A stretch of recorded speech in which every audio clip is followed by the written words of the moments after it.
किचनमध्ये सर्वांचं स्वागत। आज आपण कढीपत्ता बटाटो भाजी करणार आहे। त्याच्यासाठी मी तुम्हाला साहित्य सांगतो।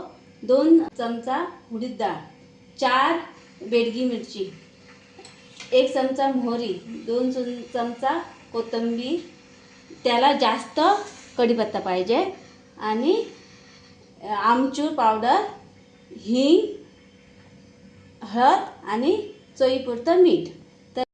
तर आपण हे चांगलं भाजून घ्यायचं। पहिल्यांदा मी कोथिंबीर घालते आणि भाजून घेते, घालते बाहेर काढते।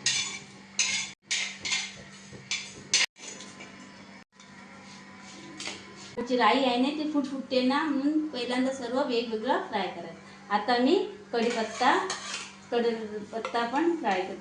कढीपत्ता कुरकुरीत राई होईपर्यंत फ्राय करायचा।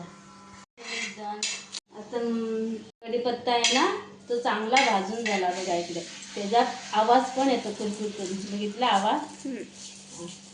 आता मी हे सर्व मिक्सरमध्ये वाटून घेते। जास्त बारीक वाटायचं नाही, दरदर वाटायचं, म्हणजे मोठं वाटायचं।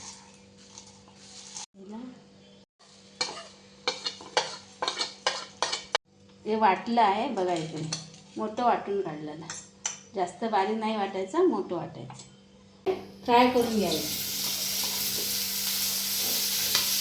आता त्याच्यात पहिल्यांदा मी हळद पावडर घालते आणि ढवळून घेते।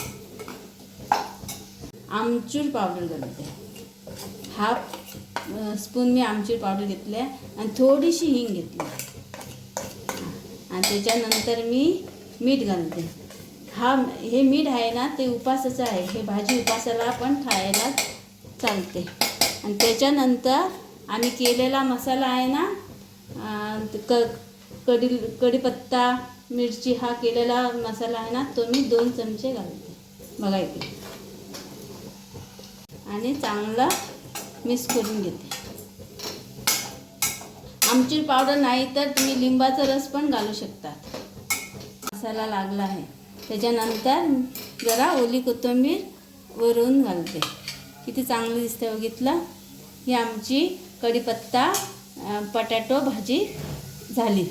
तर आपण माझ्या चॅनलला सबस्क्राईब करा, लाईक करा आणि शेअर पण करा।